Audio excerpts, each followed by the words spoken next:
الحمد لله الواحد الأحد الفرد الصمد الذي لم يلد ولم يولد ولم يكن له كفوا أحد.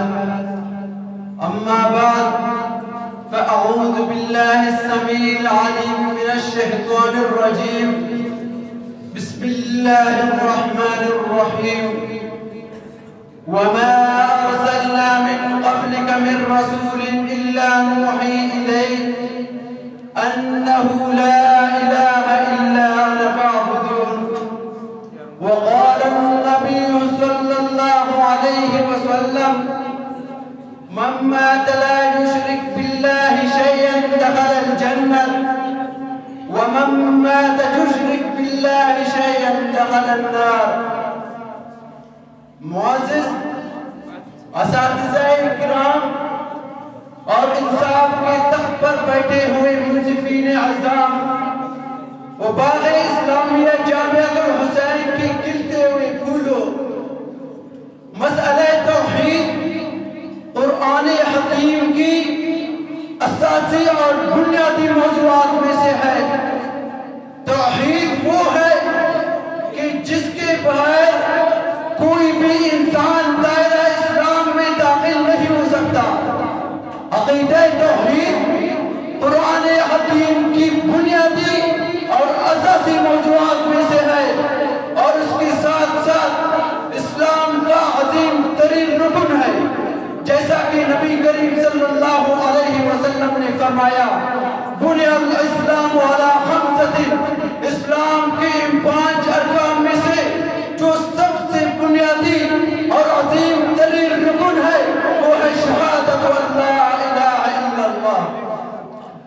ارباب علم و دانش، توحید ایک ایسا فریضہ ہے کہ جس کو ادا کرنے کے لیے اللہ رب العزت نے اپنی سب سے محبوب ترین جماعت انبیاء علیہ السلام کا انتخاب کیا اور اللہ کی یہ پیارے ہر دور میں اعبدوا اللہ ولا تشرکوا بہ شیئا کی صدا بلند کرتے ہوئے وقت کے قارونوں اور فرعونوں سے ٹکرائے، وقت کے نمرودوں کا مقابلہ کیا، توحید کی خاطر آگ میں گرنا برداشت کیا، وقت کو ٹکڑے کروانا برداشت کیا، جس پیدھا کو پتھروں سے چھلنی کروا کر بھی یہ صدا بلند کی کہو لا الہ خدا کے سوا کوئی داتا نہیں. یقین نہیں آتا تو قرآن میں ابراہیم علیہ السلام کا آگ میں گرنا دیکھیے، تاریخ میں زکریا علیہ السلام کے جس پتھر کے ٹکڑے ہوتے ہوئے دیکھیے، سیرت میں طائف کے وادی میں رسول اللہ صلی اللہ علیہ وسلم کی جس پتھر کو پتھروں سے چھلنی ہوتا ہوا دیکھیے، رسول اللہ صلی اللہ علیہ وسلم کو ہجرت کی راہوں میں دیکھیے، پیغمبر احمد صلی اللہ علیہ وسلم احد کے میدان میں دندان مبارک شہید ہوتے ہوئے دیکھیے. کہ شاعر مشہور کہتا ہے یہ توحید نبیوں نے سکھلایا کر، یہ توحید نبیوں نے سکھلایا کر جسم اپنے پتھروں سے چھلنی کرا. سامعین، اس بات کو پتا چلا کہ اللہ رب العزت کو اپنی توحید، اپنی محبوب ترین جماعت انبیاء علیہ السلام سے بھی زیادہ محبوب ہے. اسی لیے تو فرمایا وَلَوْ أَشْرَكُوا لَحَبِطَ عَنْهُمْ مَا كَانُوا يَعْمَلُونَ.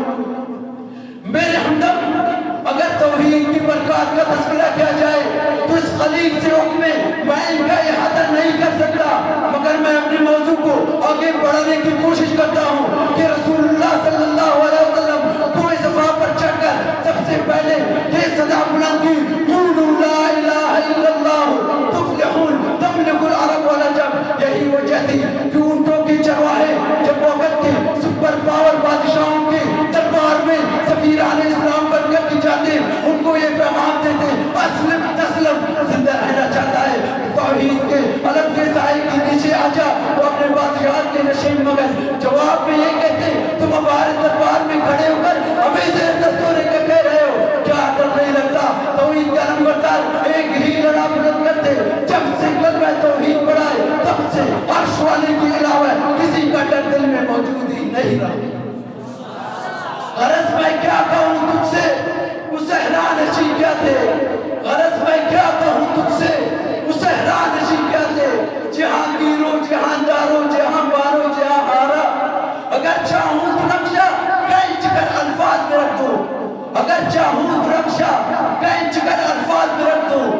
مگر تیرے تخیل سے فضول کر ہے نظارہ۔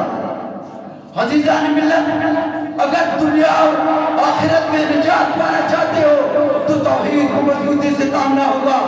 امام احمد بن حنبل اپنے مسند میں یہ روایت کرتے ہیں کہ رسول اللہ صلی اللہ علیہ وسلم سے صدیق اکبر نے سوال کیا، ما نجات و حد الحمد، اے اللہ کے رسول دنیا اور آخرت میں نجات کس طرح پا سکے؟ رسول اللہ صلی اللہ علیہ وسلم نے فرمایا، من قبل منی الکلمۃ والتي احرزتها على عمی فلدها فهي له نجات، جس نے اس کلمے کو مضبوطی سے تھام لیا جو میں نے اپنے چچا پر پیش کیا تھا وہ نجات پا جائے گا۔ یہاں پر بھی بس نہیں کہ کل قیامت کے دن رسول اللہ صلی اللہ علیہ وسلم کے شفاعت کے بغیر کوئی بھی جنت نہیں جا سکتا، کوئی بھی نجات نہیں پا سکتا۔ اگر رسول اللہ صلی اللہ علیہ وسلم کے شفاعت چاہتے تو توحید کو مضبوطی سے تھامنا ہوگا۔ سامعین مجلس، میں دلائل ابراہیم کو سامنے رکھتے ہوئے اس نتیجہ پر پہنچا کہ توحید ایک عظیم نعمت ہے۔ اگر دنیا اور آخرت میں نجات پانا چاہتے ہو تو توحید کو مضبوطی سے تامنا ہوگا۔ بلاخر شعر کے ساتھ اختتام کرنا چاہوں گا، لگاؤ